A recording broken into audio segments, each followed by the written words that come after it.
Well, hello, everybody, and welcome to Profiling Evil Season 3, the Academy Session.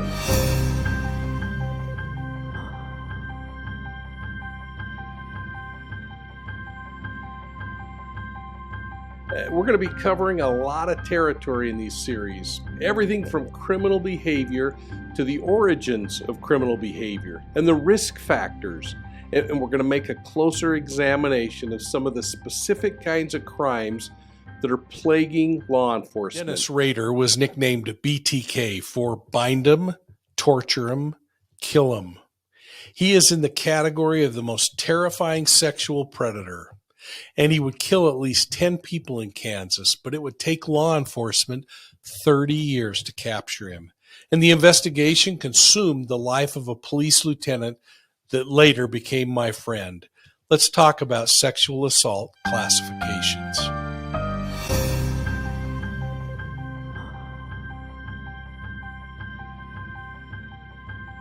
Well, welcome to Profiling Evil. If you're new to the channel, thanks for joining. And if you're one of my university students or a longtime channel member, welcome back and thanks again for your support.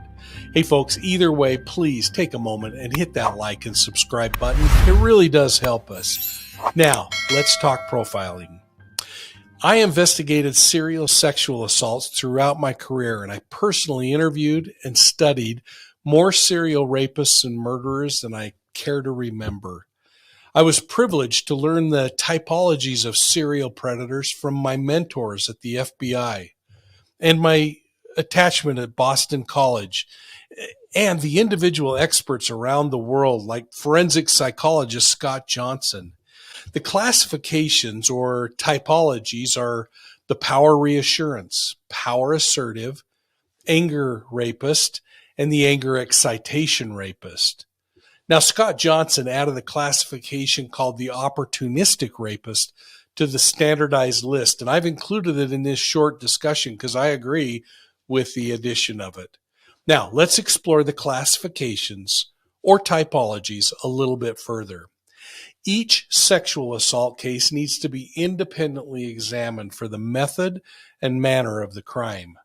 This examination reveals personality characteristics that are consistent with different types of offenders.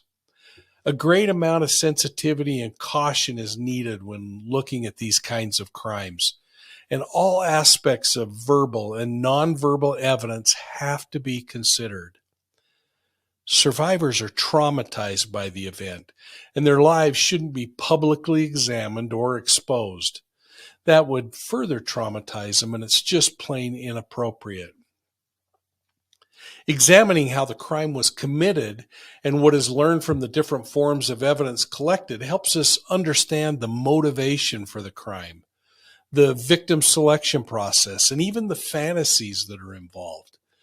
The depressing news in these kinds of typologies are that they're more accurate when there are more serial events to examine. In some cases, the offender may choose to assault the victim as an afterthought. And that's the one I want to talk about first, the opportunistic rapist. The opportunistic rapist motivation is sexual in nature. These types of assaults occur when the perpetrator and the victim come into contact with each other during the commission of some other crime, like a burglary, for instance, where the predator discovers an employee in the business while stealing from it. These kinds of rapes are more of an afterthought. So kind of keep that in mind as we talk about opportunistic rapists. Now, I want to explore the more traditional typologies. And we'll start from the most prevalent and escalate to the most vile among all of them. Let's talk about the power reassurance rapist. This is the most prevalent of serial sexual predators. The purpose of this offender's attack is kind of twofold. It's to satisfy that biological urge for sex, but more importantly, to reassure himself of his own masculinity by exercising power, dominion, and control over women. This kind of offender generally lacks confidence in his ability to interact socially or sexually with women, and he may even consider himself to be a loser. When assaulting his victims, this offender will not intentionally degrade or emotionally traumatize his victims. In their own wacky mind, they're fantasizing that they are somehow having a relationship with the victim.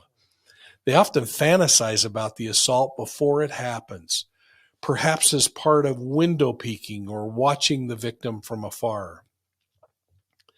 The power reassurance rapist will often employ a surprise attack, like breaking into the home at night and then waking up the victim in their bed.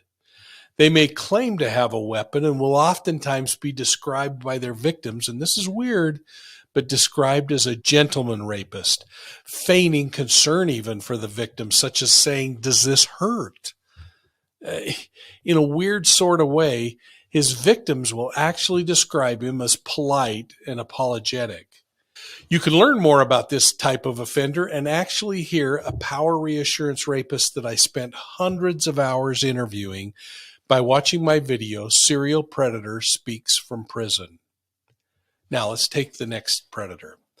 The power assertive rapist is an escalation of the power reassurance rapist, and the purpose of his attack, beyond the biological, is to exercise his self-perceived right as a man to do whatever he wants to others. He differs from the power reassurance rapist because he has no doubt of his own masculinity. He would be the one to say, "I'm a man's man." Well, this vile predator is sexually and verbally selfish, and he demonstrates zero concern for the welfare of his victim. A power reassertive rapist is less patient, and they usually will utilize a con approach in order to gain control of the victim.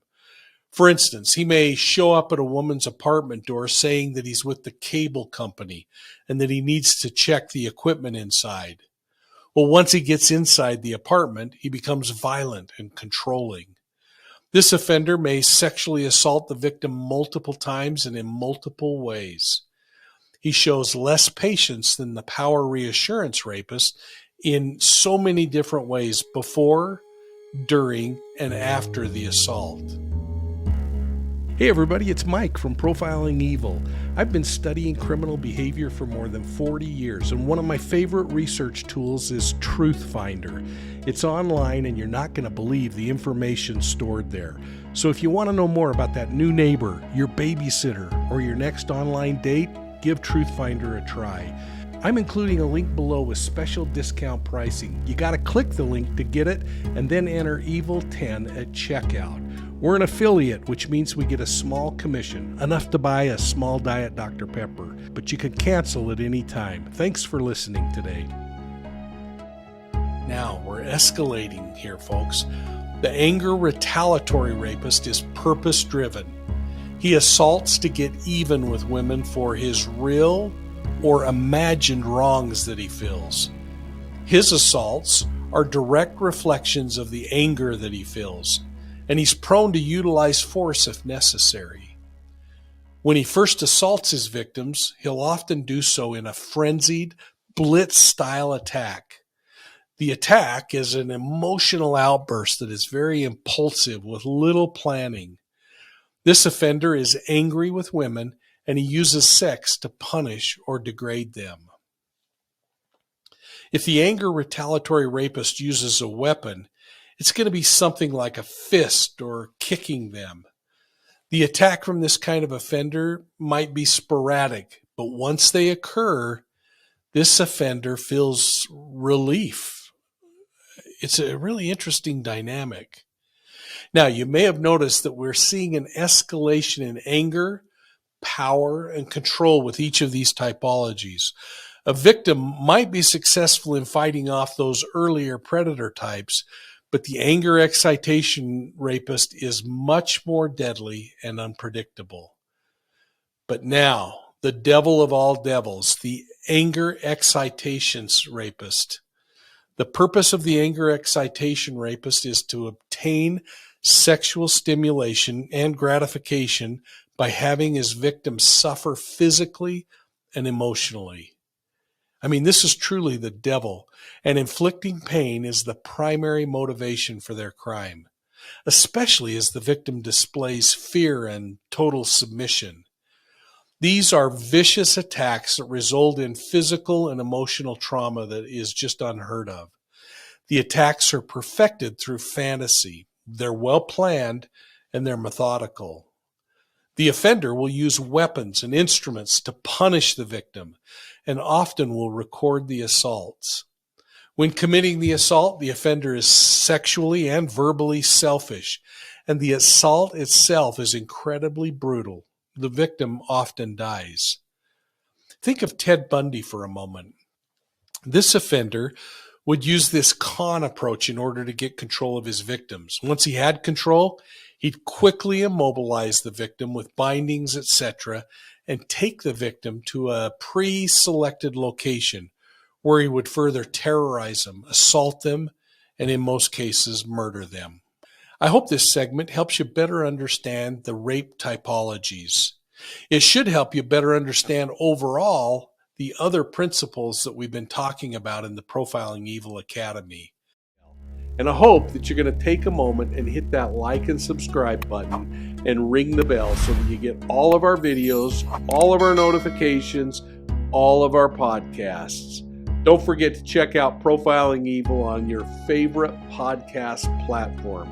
And visit profilingevil.com so you can sign up for the B.O.L.O. Now, folks, go back and watch some of our other videos in the Academy series. Particularly, take a look at nature versus nurture. What is it that causes some individuals to go out and commit crime? Hey, thanks for listening. We'll see you soon at the next crime scene.